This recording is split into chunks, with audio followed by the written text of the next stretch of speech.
Hi guys, in this video we'll be looking at invertebrates. Animals have been divided into two major groups, invertebrates and vertebrates.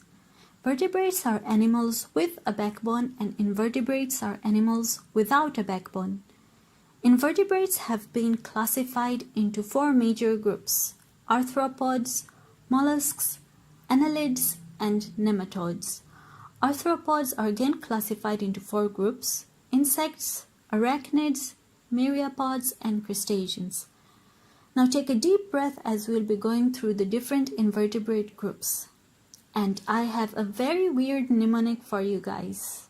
It is, I am crusty man. It's weird, but it will definitely help you with your exams. I for insects, A is for arachnids, M is for myriapods, and C is for crustaceans. And then we have mollusks, annelids, and nematodes. The red arrows represents the invertebrates which were under the arthropods, and the other blue arrows represent the non-arthropod invertebrates. So let's look at arthropods first. Arthro comes from the Greek word arthron, which means jointed, and pod is also a Greek word which means foot. So arthropods are invertebrates with jointed limbs. They're also known for their hard shells. These include insects, arachnids, myriapods, and crustaceans. Remember, I am crusty. Let's start with insects. Insects have three major body parts. Remember, three major body parts. They are the head, the thorax, and the abdomen. They have 6 legs and they have 2 or 4 wings. Arachnids. They have two major body parts which are the cephalothorax and the abdomen. The cephalothorax consists of both the head and the thorax, but because it's hard to differentiate, it's under one cephalothorax. They have 4 pairs of legs and they don't have wings. Next we have myriapods. Myriapods have long segmented bodies which helps it move easily. And they have 20 or more legs, or you could say 10 pairs of legs. And they have a pair of antennae which is especially useful at night because it is their sensory organ. Next, we have crustaceans. Crustaceans have segmented bodies as well, like all arthropods. They have 10 or more legs, or 5 pairs or more than 5 pairs of legs.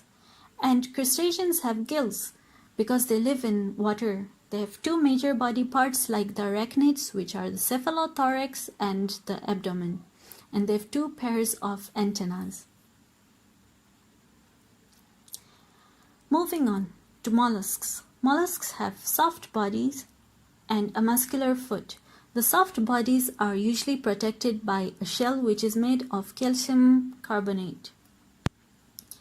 Next we have the annelids, also called the true worms. They have segmented bodies which are covered with mucus to prevent them from drying out.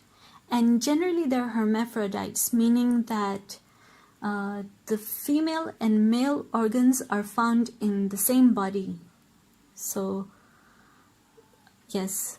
And then they have the bristles, which are short hair-like structures to help them with movement.